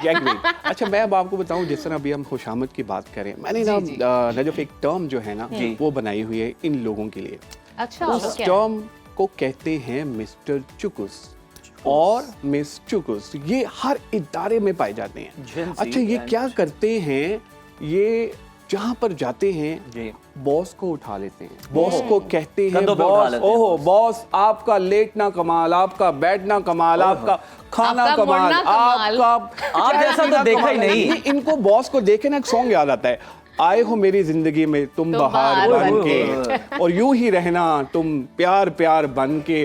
और यकीन करो कि इनको मजा आता है। क्या करते हैं ये हर जगह जाते हैं, उस महफिल की जान बन जाते हैं और कहते हैं कि चीजें जो है ना वो हमारे मुताबिक हों, हमारे मुताबिक चलें। अच्छा, मिस्टर चुकुस इतना चुकते हैं कि उनकी जो कमर होती है ना उसमें भी चुक पड़ जाती है और चुक के वो ज़हनी तौर पे बीमार हो जाते हैं। हालांकि कहते हैं चुक के बाद जाती गाल मुक, लेकिन इनकी नहीं मुकती। लेकिन इनकी गाल जो मुकती नहीं है, ये पता क्या करते हैं, ये चुक के इनको आदत पड़ जाती है। अच्छा हसन, ये तो आपने बड़ी खूबसूरती से डिफाइन की। और कौन सी टर्म्स आपने इजाद कर यार पहले मुझे थोड़ी इस पे बात करने दे, क्योंकि ये बड़ा जबरदस्त है। चलें, अभी तिश्ने की बात की तो कर लें। चुकुस जो है ना, ये यकीन माने ये क्या करते हैं, हर जगह जाते हैं और ये अपना थोड़ा सा महफिल में बताएंगे। जैसे आपको कहेंगे, मैंने भी आपको एक डेमो दिया कि ये सारे जाके कहेंगे किस तरह से है, लेकिन अल्टीमेटली क्या करते हैं, ये दूसरों का रिस्क कहीं ना कहीं ख़राब कर रहे होते हैं।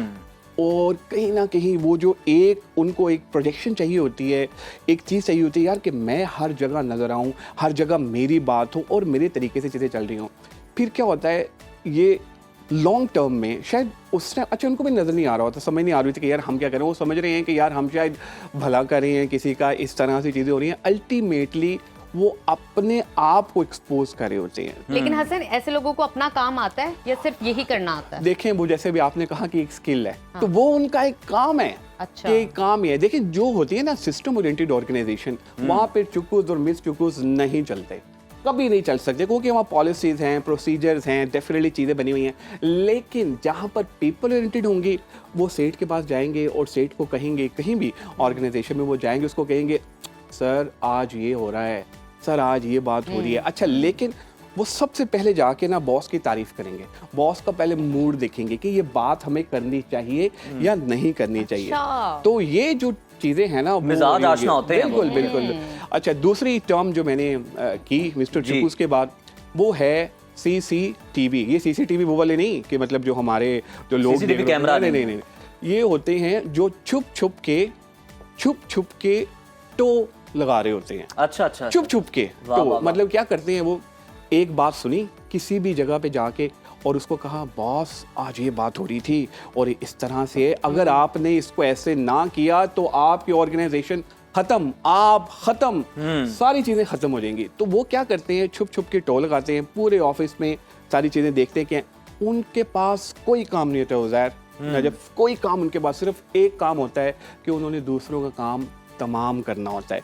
फिर वो क्या करते हैं, क्या हो रहा है जी, असल इनके बारे में एक बड़ी अच्छी मिसाल भी बनी हुई है ना, कि ये लोग पोर्ट्रे इस तरह करते हैं कि किसी गली में ना तार से चिड़िया लटकी हो ना, तो ये जब तीसरी गली तक जाती है, यानी जब ये लेके जाते हैं तो ये बकरा बना देते हैं। बिल्कुल कि बकरा लटका हुआ था तार के साथ। और ये आप ये देखें, मैं एक एग्जांपल रियल टाइम आपको देना चाहूँगा कि CCTV यानी छुप के टो लगाने वाले जो हैं वो क्या करते हैं। एक हमारे क्लाइंट थे, उनके पास एक केस बेचारे का आया, तो वो एक इशू लड़का जो था वो लेकर आया। उसने कहा जी हसन भाई, मुझे ना टर्मिनेट कर दिया गया है एक कंपनी से। तो मैंने उससे पूछा क्या हुआ, उसने कहा जी मेरे पे ना, ये उसी ने मुझे टर्म बताई कि CCTV जो था ना मेरे पे सेट कर दिया गया था। मैंने कहा मुतासरा शख्स ने बताया आपको उसने, मैंने कहा ये CCTV क्या होता है? कहते हैं CCTV होता है कि यार लोग छुप के टो लगाते हैं। कहते यार मुझे उन्होंने परफॉर्मेंस इंप्रूवमेंट प्लान पे डाल दिया। उन्होंने ये सोचा हुआ था कि यार इस बंदे को हमने इस ऑर्गेनाइजेशन से हर सूरत फारिग करवाना ही करवाना है। कहता अब इंसान होता है, कोई गलती होती है, चीज़ें हो जाती हैं। अब क्या हुआ, उसको फौरन हाईलाइट करते हैं। अच्छा, वो क्या करते हैं, CCTV जो एम्प्लॉयज़ हैं वो देखते हैं कि यार, क्योंकि आपके उसके ऊपर नज़र, आपने वो स्टेथोस्कोप सेट कर दिया ना उस एम्प्लॉय के ऊपर कि भाई अब तो ये गलती करेगा तो हम इसको जो है ना ऑर्गेनाइजेशन से बाहर करेंगे। इसी केस में जब नजफ ये हुआ कि उस बेचारे को 3 महीने के बाद टर्मिनेट कर दिया गया, फारिग कर दिया गया। अब हुआ क्या, घर गया, उसने घर जाकर ये नहीं बताया कि मेरी नौकरी चली गई है।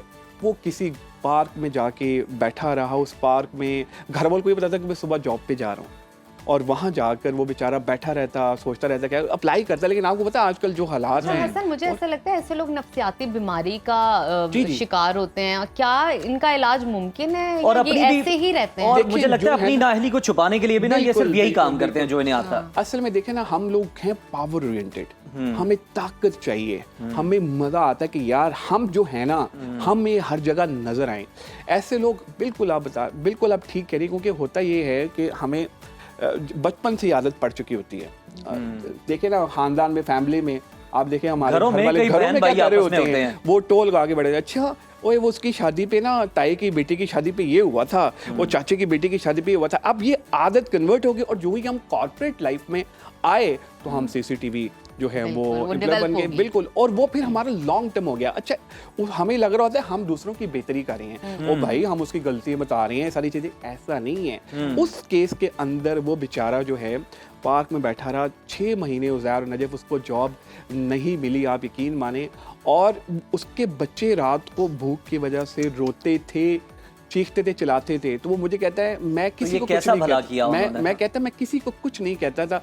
फिर मैं ऊपर आसमान की तरफ देखता था और मैं कहता था कि अल्लाह ताला तू मेरा वकील है, तूने ही करम करना है, तूने ही रहम करना है। तो कई दफ़ा ये जो हमारे सीसीटीवी और मिस्टर चुकुस या मिस चुकुस हैं, इनको मैं ये एडवाइस करूँगा, इनको कहूँगा कि प्लीज़ ऐसा ना करें। कई दफ़ा उज़ैर और नजफ खामोश बद्दुआएं लग जाती हैं, कई दफ़ा ऐसी बात लग जाती है। अच्छा, हमें नहीं लग रहा होता, लेकिन हमें शायद लगे, लेकिन औलाद को लग जाए, आपके किसी फैमिली मेम्बर को लग जाए, कोई ऐसी चीज़ हो जाए, तो प्लीज़ प्लीज़ प्लीज़ जब भी आप ऐसे ऑफिस पॉलिटिक्स ऐसी चीज़ें करें, एक चीज़ का ज़रूर ध्यान रखें कि यार हमेशा लोगों के लिए बेहतरी करें। अच्छा हसन, ये देखें, ऐसे लोग हमेशा कामयाब होते हैं, कंपनी में हो, घर में हो, कोई घरेलू पॉलिटिक्स में हो, कहीं ऑफिस में हो, ऐसे लोग हमेशा कामयाब होंगे। ये मामला तो वो करते ही हैं। क्या समझते हैं कि ये चीज कभी कम होगी या हम खत्म कर सकते हैं? माशरे पे इसके क्या नुकसान आ रहे हैं, माशरती नुकसान क्या कामयाब होते हैं? क्योंकि टॉप लेवल मैनेजमेंट जो बैठी होती है ना, जो घर का सरबराह, वो चाहता है कि मुझे ये खबरें मिलें, मुझे पता हो। और भाई अल्लाह ताला के बंदे, आपको कई चीजों का नहीं पता होना चाहिए, इट्स गुड फॉर यू। लेकिन उसको लगता है, अच्छा वो क्या करते हैं, मिस्टर चुकुस या मिस चुकुस या सीसीटीवी वाले जो है ना, वो क्या करते हैं, उनको पता है यार हमें काम तो आता नहीं, हम कॉम्पिटेंट तो है नहीं है, तो हमने अपनी जॉब को तो जस्टिफाई करना है। तो वो जॉब जस्टिफाई कैसे होगी, वो क्या करेंगे, जो टॉप परफॉर्मर होगा ना उस ऑर्गेनाइजेशन का, जैसे ना जब let's suppose you are a top performer, तो कोई बंदा होगा जो आप पे नजर रख रहा होगा, ओ अच्छा यार ये देखो इस तरह से है, ये सारी चीजें, तो वो सारी चीजें। अच्छा क्या हो रहा है, अब परसेप्शन डेवलप हो रही है कि सर देखें काम नहीं हो रहा, सेट पे लेट आ रही हैं जी, पानी ठीक नहीं है, ये ठीक नहीं है, हालांकि काम हो रहा है भाई, प्रोग्राम हिट हो रहा है, सारी चीजें हो रही हैं, लेकिन एक परसेप्शन, क्यों, प्रोफेशनल जेलसी। उनको पता है कि यार देखो मतलब प्रोफेशनल जेलेसी है, सारी चीज़ें हैं, ओ भाई ये कल की खातून आई है और आते साथ ही चैनल पे छा गई, let's suppose there is an example, तो वो चीज़ें चल रही होंगी, लेकिन ये नहीं देखा किसी ने कि यार कितनी स्ट्रगल है, कितनी मेहनत है, कितनी चीज़ें हैं। आप एक पोजीशन को तो कर लेते हैं, रख लेते हैं, उसको रिटेन करना, आप उसकी मंजिल को तो देख रहे हैं ना, लेकिन आप ये नहीं देख रहे कि उसका सफर कितना कठिन था, कितना मुश्किल था। बहुत शुक्रिया हसन, आपके साथ बड़ा मजा आया गपशप करके, और आपको आगे भी हम जो इनवाइट करते रहेंगे, टर्मिनोलॉजीज का भी मजा आया, और उम्मीद है जब आप दोबारा आएंगे तो कोई नई टर्मिनोलॉजीज जो है ना उनसे हमें आशना करेंगे। तो नाजरीन, यहाँ पर अभी वक्त हो गया ब्रेक का, कहीं मत जाइए, stay with us. Welcome back नाजरीन, सुनो पाकिस्तान में एक बार फिर से आपको खुशामदीद कहते हैं। मेरे हाथ में इतने ज़्यादा, इतनी बड़ी तादाद में इतने भारी भरकम मेडल देख के आपको लग रहा होगा कि होस्ट इतना टैलेंटेड है, इसने इतने मेडल्स हासिल किए हैं। तो मैं क्लियरिटी दे दूँ, क्लियर कर दूँ, जनाब ये मेरे नहीं है।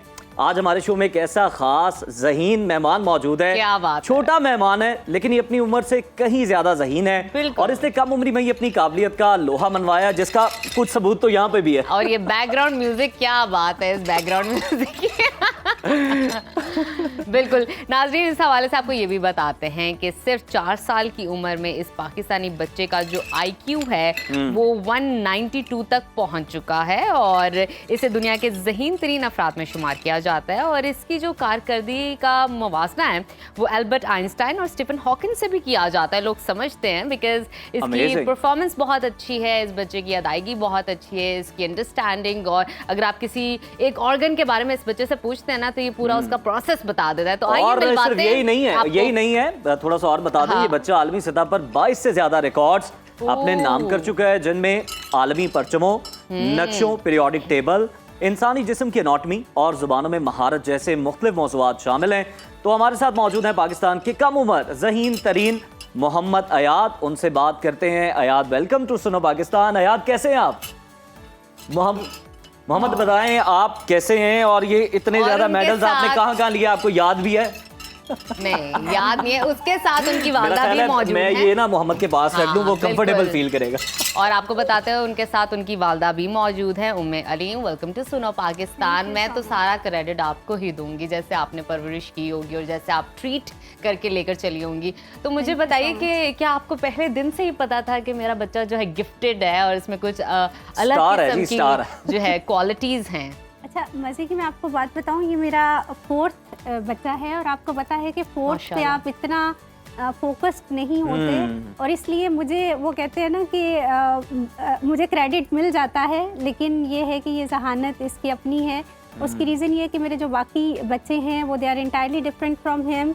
और हम लोग we were planning for a girl, क्योंकि बाकी बेटे थे, तो हमें ये था, वी वर वेरी हैप्पी कि बेटी आएगी। लेकिन फिर यह है कि अल्लाह ताला की तरफ से जब मोहम्मद आए हमारे पास, तो इसके माइलस्टोन बड़े डिफरेंट थे शुरू से ही वाज वेरी तो मेरा ख्याल है हम इसका एक अमली मुजाहिदा देख लें। क्या ख्याल है? अब सबसे पहले मोहम्मद आप हमें क्या करके दिखा सकते हैं? वो उससे भी पहले बताइए मोहम्मद, ये कौन है जो ये आपके फ्रेंड हैं? हाँ, जो इनका तो साथ बताएं बैठे हैं? हमें। ये बिल्कुल आपके साथ आगे बैठ गए हैं कौन खामोशी है? से। तारुफ करवाएं इनका।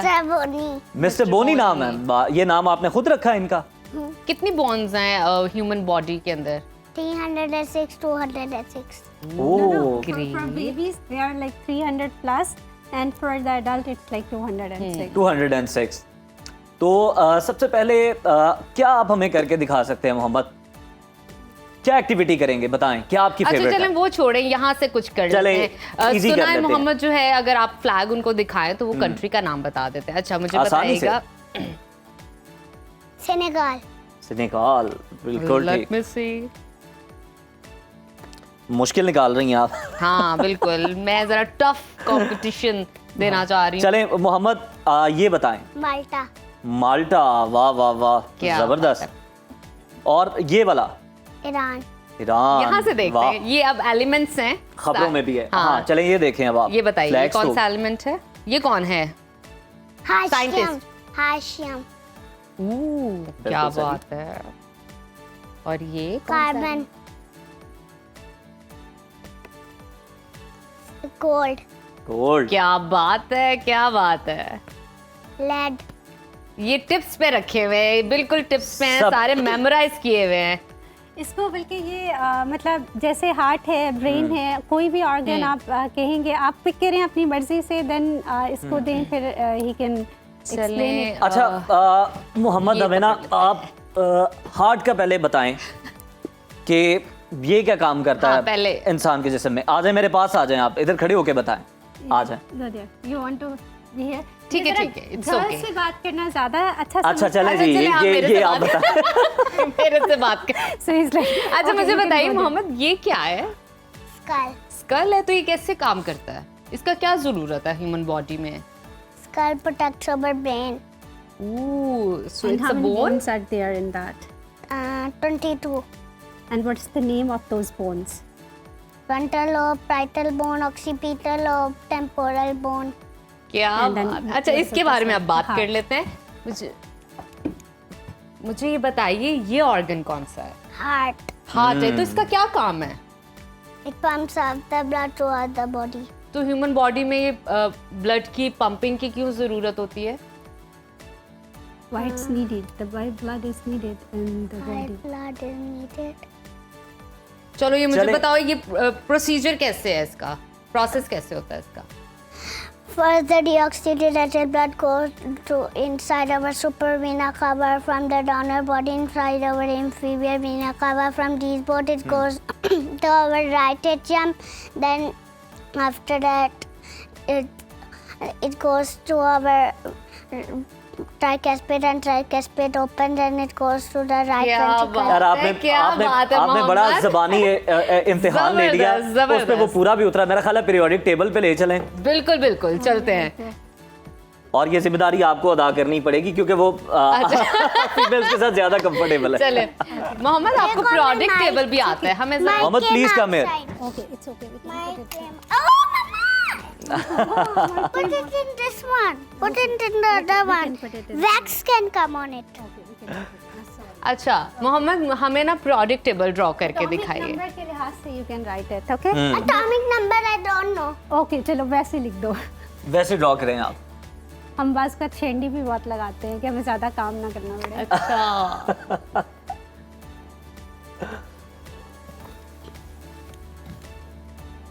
जबरदस्त। मोहम्मद, तो क्या बात है मोहम्मद की, इसका हर ये है सवाल कि का जवाब दिया है। 18 एलिमेंट खुद से सारे प्रोडक्ट टेबल के लिख लेते हैं और ये with in 2 days he did that. इसको एकदम से हुआ कि मैंने प्रोडक्ट टेबल का करना है, बिकॉज इसको एकदम से कोई आइडिया आता है कि अच्छा मैं ये करने और लगा हूँ। लर्निंग प्रोसेस इतना अच्छा है कि 2 दिन के अंदर उसने। और मेरी फील्ड बिल्कुल मेडिकल की नहीं थी, तो मेरे लिए अच्छा। बड़ा मुश्किल होता है बहुत से सवालों का जवाब देना, क्योंकि उसमें ये होता है कि इसको कभी भी कुछ, अभी ये केमिस्ट्री का, he is more into chemistry, then he is more into bio. तो अभी आजकल इसको हिस्ट्री का जैसे बहुत है कि मैंने रीडिंग हाँ, हिस्ट्री हम की देख करनी सकते हैं है। बहुत सी बुक्स यहाँ पे पड़ी हुई हैं हिस्ट्री की। तो नजफ, हिस्ट्री की पिक करें आपको बुक। मैंने पिक कर ली है और Iron ये Age? है द आयरन एज। मुझे भी काफी इंटरेस्ट आ रहा है इन चीजों में।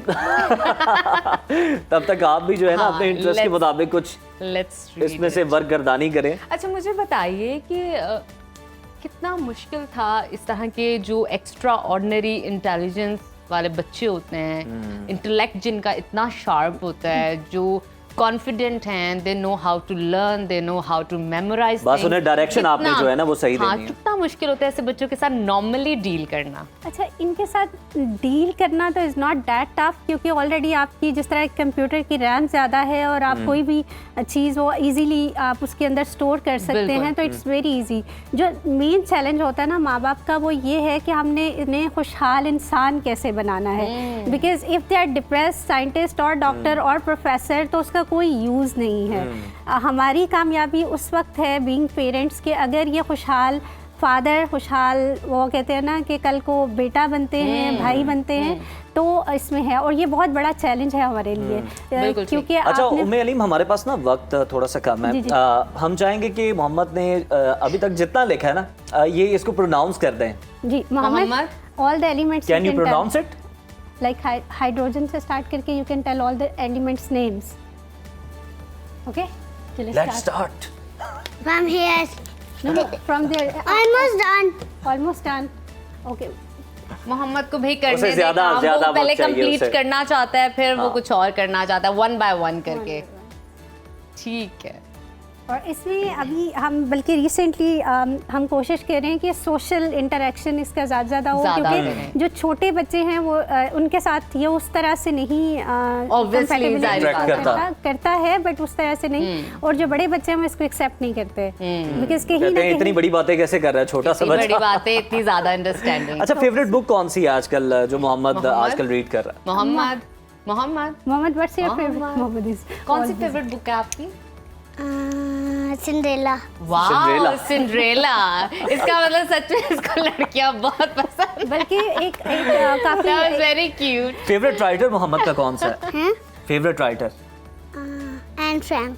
And Frank. देखो ज़रा, आपके साथ भी फ्रेंडशिप हो गई है। आपके वो तो भी मेरे अब करीब आए ना, तो फिर इसलिए थोड़ा सा फासले क्या कम हो गए। बात है। बहुत शुक्रिया उम्मे अलीम, आपसे बात करके बड़ा अच्छा लगा, और आपके बच्चे को देखकर, और पाकिस्तान के लिए ऐसे बच्चे प्राउड हैं, क्योंकि वो लेकिन जहाँ इंटरनेशनल प्लेटफॉर्म मायूसी पे की, जाके नाउमीदी की खबरें हैं, वहाँ हाँ। पर देखें कितना कितना खूबसूरत पाकिस्तान में नाम टैलेंट रोशन मौजूद करते हैं, है, बिल्कुल। ज़हीन है, और पूरी दुनिया में जो है वो पाकिस्तान का नाम रोशन कर रहे हैं। तो हमें ऐसी मिसालें जो हैं वो लोगों के सामने रखने की ज़्यादा ज़रूरत है। ये पाकिस्तान का हकीकी बिल्कुल। और मुस्बत चेहरा है।